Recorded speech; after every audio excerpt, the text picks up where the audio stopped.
Live.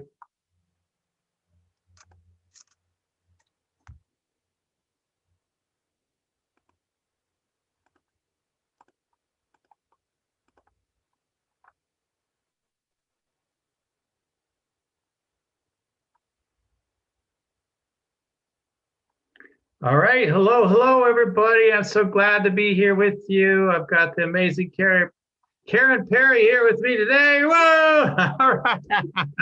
All right. Karen Perry's in the house today. Yes. Okay. All right. So we're here to talk about something amazing. Yeah, right. There's a party going on. All right. All right. So we've got some amazing, beautiful things to share with you. Karen is the downloader. Okay, she doesn't even want us to call creator, I bet. So downloader of Lines of Unity and Love.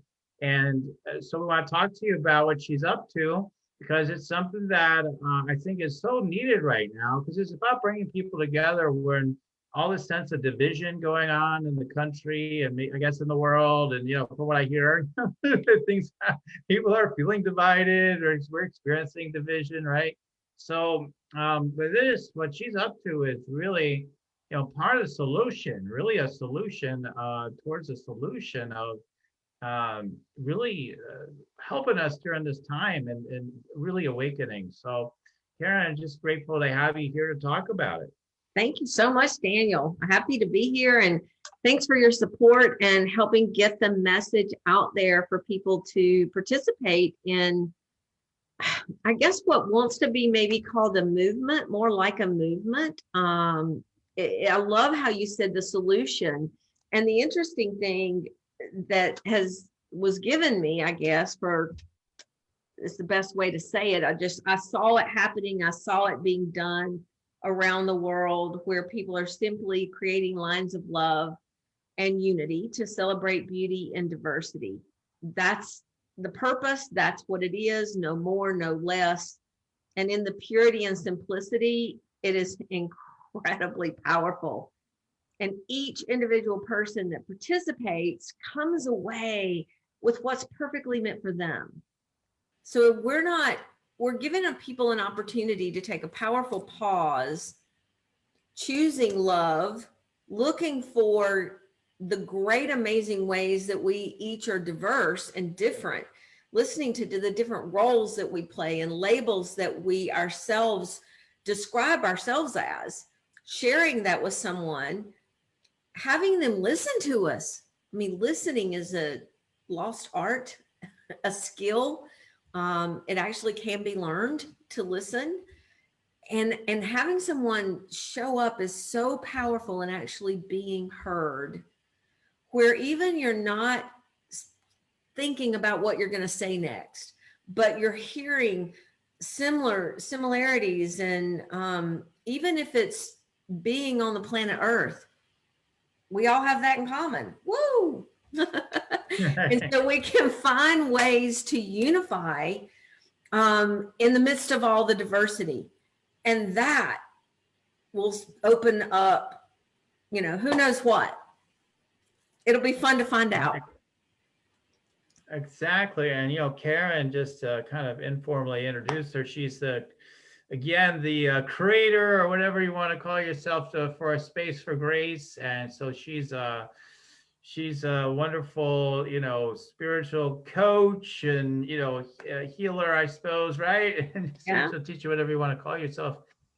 She's got a great background, a lot of things in business and real estate development, etc. So she's, this just kind of came to her, when I talk about, hey, we're just hanging out, having a good time, meditate, make money sort of energy, this download came to her to do this. And so really what it is, Karen, just so people have a clue what we're talking about, it is this opportunity for people to really listen to each other, really see each other, really, truly, and deeply. And it really does involve what I've always heard from my guidance is to bring people together and in person, to really connect more deeply. And that's so important, so critical. We can only go so far, I feel, in some ways with all this online stuff. I mean, but we can do social distancing, everything, but you have this, we're going to talk more about the subject matter, but what it's about is about the subject matter. But then she's going to talk about this thing she's doing where people are getting together in their local communities and where she is and whatnot to do this thing where people listen to each other and actually see each other. And we'll talk about the details on that a little bit. But I mean, I know that you've already been doing this, right? So you've already been bringing this forth. And what are some of how's it been going? I mean, bringing people together in these lines of unity and love. What's it been like? It was amazing. We've had one opportunity. It was July 30th. I've been birthing this since June 1, actually, of this year to 2020. We had our first opportunity in 5 different locations in and around the Winston-Salem, North Carolina area, which is where I physically reside right now. We are having October 10th be the second opportunity to participate. And this is not just something to, you need no permits. This isn't, anybody can do it anywhere. So what it is open, it's flowing. If you're involved already, which most of us are in various organizations, if you have children, they may be in Cub Scouts or Girl Scouts, athletic events, yoga communities. I mean, the list goes on and on and on of ways that we already participate. We're a neighbor. You live somewhere. This is an opportunity to even invite your neighbors. Step out wherever you are. Designate a location. An example, we chose a strip mall that had, Trader Joe's and various shops in it, and a McDonald's was in the parking lot. And we just went and parked in the parking lot and lined up along public sidewalks, socially distanced, and then just started sharing. And we'll get into the recommendations of how you do it, how to play, and a little bit as we go. But there's nothing here, no hidden agenda. We are not protesting for or against anything. There is nothing, no cost. This is an extension of being and purely experiencing love. And it's hopefully birthing the world that I think we all really want to live in, where we're peace, where we're united. And we look and choose to see the things uniting us more and be interested more in that than we are at yelling and fighting and arguing and killing and destroying over differences, which are short-lived anyway. Right. Yeah, those victories, so-called victories, are very short-lived, right? So, I mean, so that's what I love about what you're up to. Is I'm looking to bring more and more people to people's attention that are doing these things. And I just talked to somebody recently. He's created a big platform. There's hundreds of thousands of people interacting with each other and around politics and listening to each other. Democrats, Republicans, whatever it is, these labels, but like we get together and we listen to each other. And it's something like from one of my spiritual teachers. It's it's something I've said many times too, but like he puts it this way. He's like, just listen to each other. There's no need ever to argue. Just listen and just fully accept and love what someone has to share. Why fight it? Why, you're only fighting, life itself when you do that. Listen. So these lines of unity and love are helping to do that. Well, again, we'll get into the details a little bit here today, but the big thing is that people are coming together to listen to each other, whether they have disagreements or not, that we know of. Just people are coming together to demonstrate you got protesters and people fighting and everything. We want to be a stand for something. I forget who are the people that said all these things. It's not coming to me right now, but people. I've always been of the mindset that, for the most part, like I'm not here to protest anything. I'm not here to stop anything either. Really, I mean, not really. I'm here just to be a stand for what I'm a stand for, and that's what I see what you're doing with this. And So it's important, I think, if people participate with this or not, to understand, like, can we just be a stand for something? Just listen to people and be open. We have to be open because there's wisdom in everybody's perspectives. Everybody's perspective has some validity, even if it's the smallest little bit. Everyone has something to bring to the party, and we have to be willing to open up and listen. So yeah, I'd love to hear you, share more about that, Karen, and what you're seeing with that and your truth about that. Yeah. Yeah, it's well, as you were talking, I'm often reminded of Stephen Covey's quote, and what he had taught and said with the premise: seek first to understand and then be understood. So in order to understand, we have to listen. We have to be quiet and listen without agenda, without trying to really solve anything or to identify a problem or the right and wrong. We have to get beyond the dualistic of always trying to divide and separate. And when we can hold everything, a space for everything, then amazing things can happen. That's not where our culture has been conditioned to live.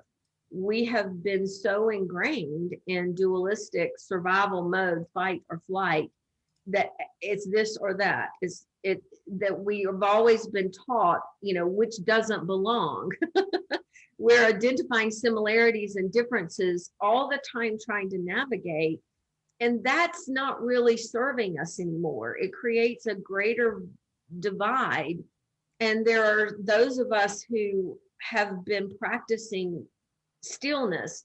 I was just communicating with someone yesterday, very astute, very learned, and was talking about there's always chatter in your head. There's always something going on. We're always entertaining thoughts.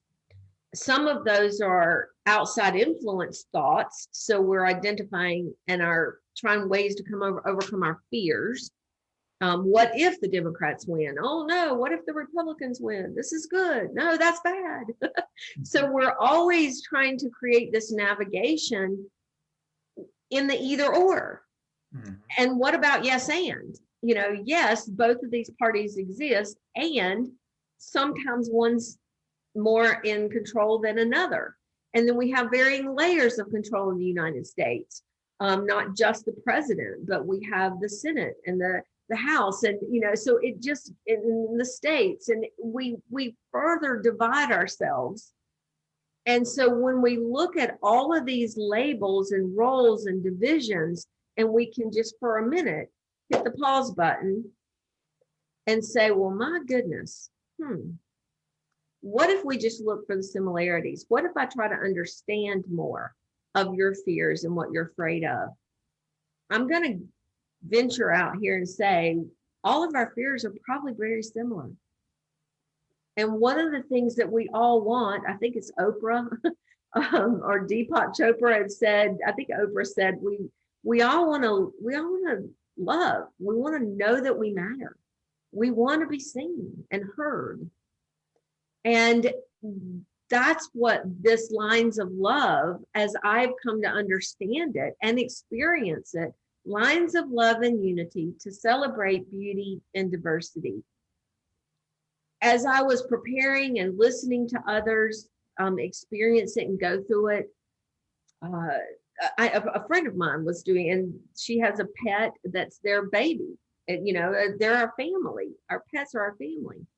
And in sharing with someone, after it was over, she said, I can't believe I didn't say I was a pet mommy.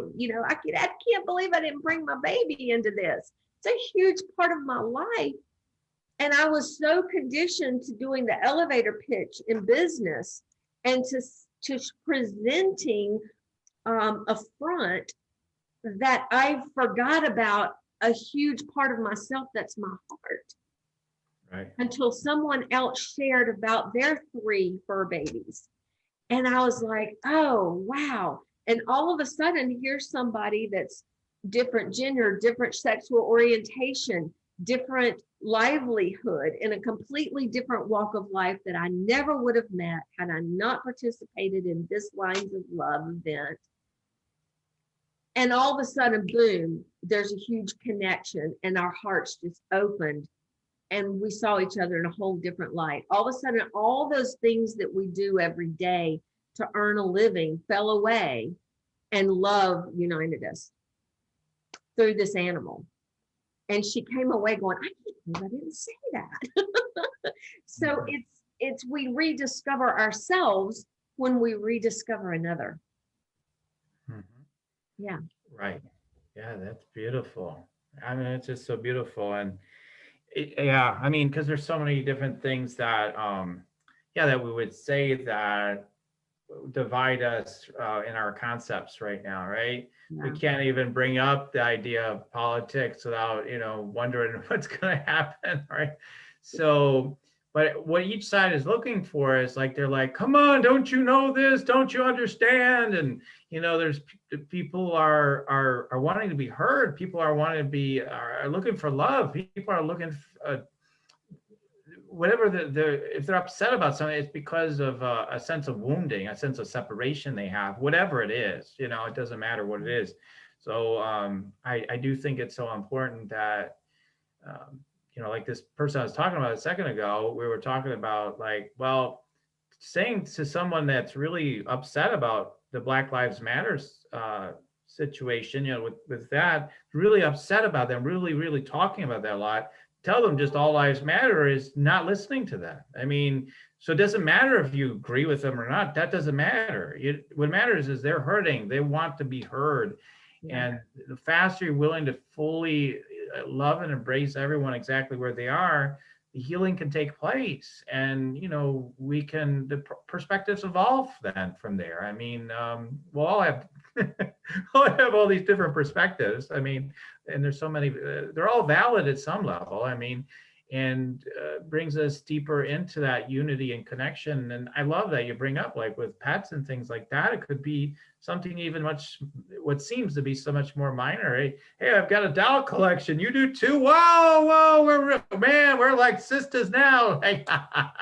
Like, and we undervalue those things. We're so caught up about, status and money and, what political party are you on? Are you with the environment? Are you anti-science, or are you a mask wearer? Or are you not? And all this conditioned stuff to have people be afraid and to be angry at each other. And we're creating it. We could say that others are creating it, but we really created it. So they only create it because they know that that's what we're wanting, because they know it works. Like, oh, you guys want this? This is what you want? Okay, we're gonna get you angry as hell and mad at each other and hash this thing out, I guess, or not. But this is really where the next level of what you're sharing. And I guess with the time we have left, to just talk a little bit more about the subject, and then let's invite people to learn more about it first, and then we're inviting them to take action on it if they're called to. But yeah, any last words you want to share about just the subject itself, and then we can tell them more about the details? Yeah, I think I want to come back to something you opened with earlier was, where did this come from? My business is called A Space for Grace. And what that is you actually said this to me before, there is no empty space for grace. Grace is, to me, kindness and mercy, and it's where the abundance, where everything comes from. There's no thing, and then there's a thing, and there's thoughts. And even if we're ruminating over a problem or a challenge or an issue, it's often resolved. Resolution just comes to us in the shower, or while we're out on a walk in nature, or when we just go, oh, I just can't do this anymore. In that moment of stillness, eureka, the light bulb comes on, and there's the solution. So it's when there's used words of surrender, we let go, we stop thinking for a minute. And if you tell yourself to stop thinking, you can't. The more you tell yourself to focus, the more your thoughts seem scattered and jumbled and create a panic. And I think that happens in our own head, in our own psyche. We feel it in our body. Our emotions are topsy-turvy. And lo and behold, that's what we're seeing play out on the world stage. We're seeing it in our politics. We're seeing it in our education systems. We're seeing it in all systems, in all walks of life, in our family units. So the outer is a reflection of the inner and vice versa, and round we go. So this Lines of Love and Unity actually came through a meditation contemplation period. I saw it. 2 hours later, it was still vivid in my mind's eye. I wrote it down, and I have been allowing it to just naturally flow and be what it wants to be. And I'm not attached to it in any way. I'm not forcefully trying to do anything. As a matter of fact, I see my role as the birther, visionary, if you call it, creator, whatever, so that it doesn't get hijacked and distorted in the simplicity and purity. Because what was very clear to me is that this is an opportunity for each person to discover themselves, to trust they are their own answer, and to not look outside and keep pointing and waiting on a government or a party or anyone to not giving our power away. So it's taking not a power to wield over, not what we're used to and conditioned to, the force and coercion and manipulation and the craftiness and cleverness that we seem to so admire, or even intellectual smarts. It's allowing love to do its thing, which is a knowing without knowing how you know. It's the light bulb moment. It's that when we just rest and allow this genius to come from appearingly no place. And yet it seems that we go through this process of great mental torment sometimes to get to the place of surrender, to allow something to emerge. What I have no idea what wants to happen through this, because it's gonna be each individual's experience. And what that has looked like, my 13-year-old goddaughter participated and experienced the exchange 4 or 5 different times.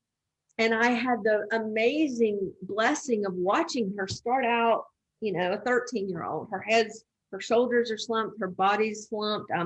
I'm with her pulling out, well, what about, tell them about gymnastics. Aren't you involved in this? That you have pets? And she starts sharing, and then she receives other people sharing. And by the time she did it the 4th or 5th time, she's with a gentleman, much her senior. Her posture is amazing. She's standing up tall. She is completely herself and loving it. And after the exchange was over, I asked her, what was it like? Because there's a suggested response, which is an adaptation of the Ho'oponopono prayer. And I may as well go ahead and mention it right now. It's very simple. And what we're suggesting is, after someone shares with you, you look at them and say, wow, I'm sorry, I haven't seen you or heard you before now. Please forgive me. Thank you. I love you. That's it. So I asked my goddaughter, what was it like hearing someone you've never met tell you they loved you? And she said, God, it was kind of weird, it was strange. And I thought, yeah, right. And then I said, well, tell me, what was it like for you to say, I love you to someone you've never met?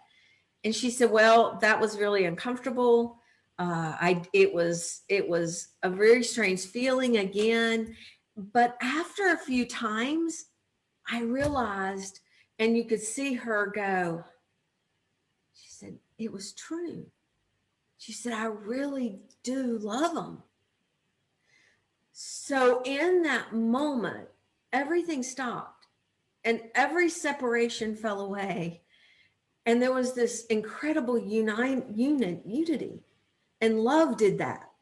You can't make this up. You can't manufacture it. You can't describe to anyone, except we've all experienced it. In those moments of just the pure love for love's sake. And it's from that we carry away with us back into our everyday lives, that it'll keep ruminating and growing and doing whatever it wants to do in, as, and through each of us. That's my hope, my prayer. I have no idea what wants to emerge out of this. I just know it could be amazing. It already is, because love's amazing, and it's expressing in so many ways. We just get so distorted, and in our fears, which I've come to understand are just love distorted. We just want to protect. We get afraid. We want to protect me, mine, and ours. However we define that. And we talked again about the labels and boundaries. Call it me, my family, my community, my house, my state, my country, my whatever. This goes on and on, right? It goes on and on.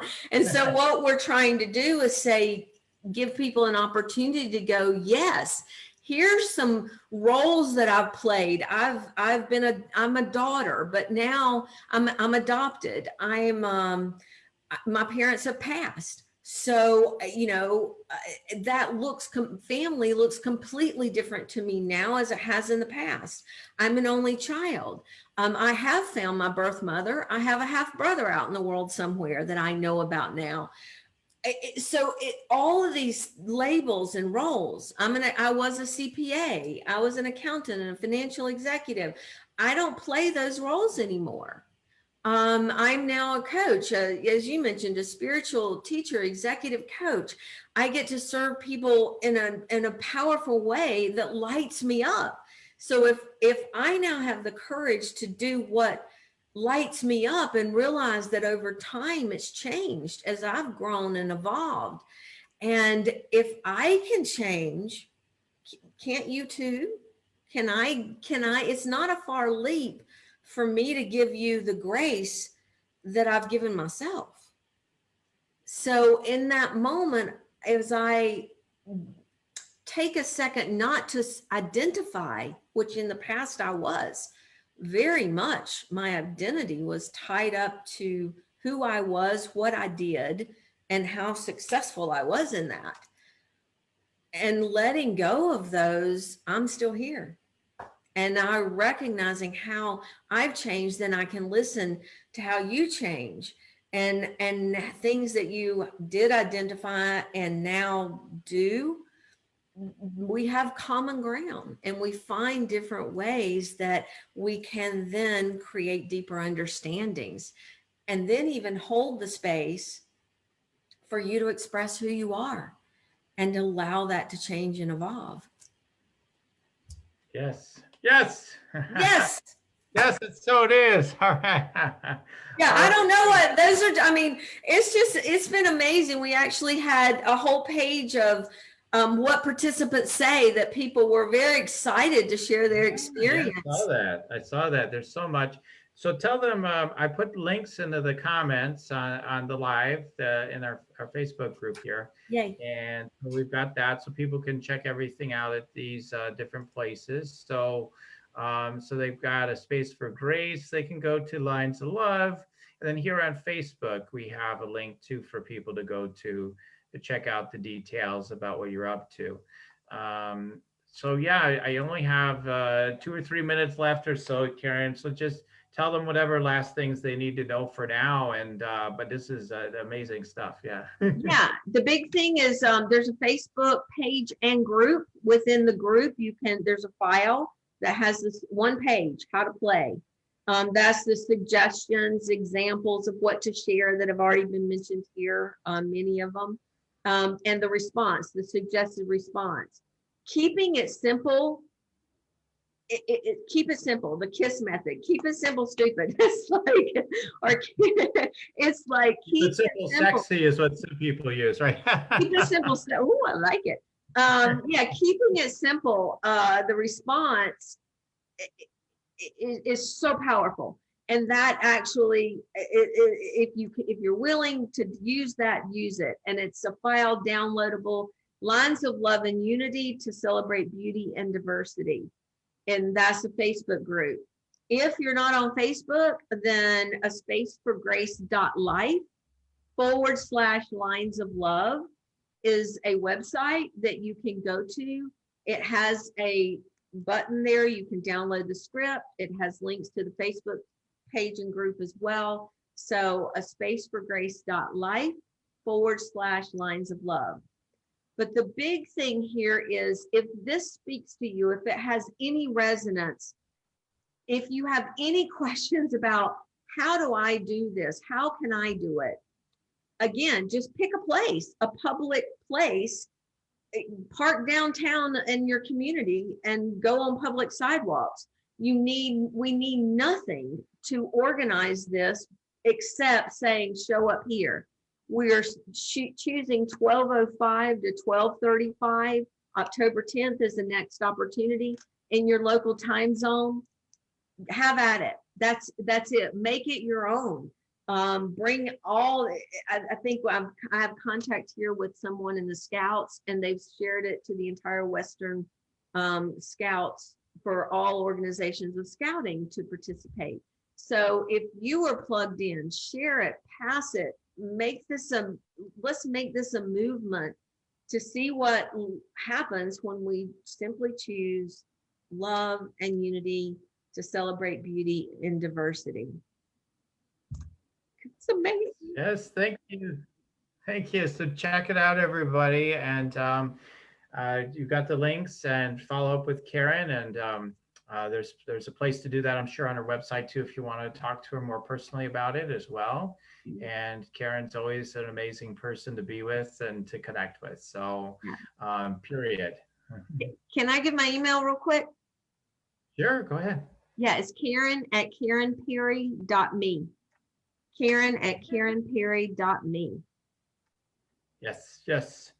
Yes, so anyway, I just want to thank everybody for tuning in, and feel free to share your thoughts and comments with us.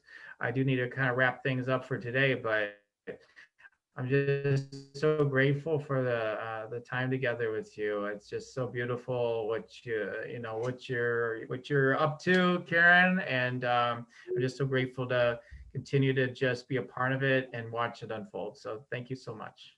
Thank you, Daniel. I appreciate it. Thanks for doing this. Good thing.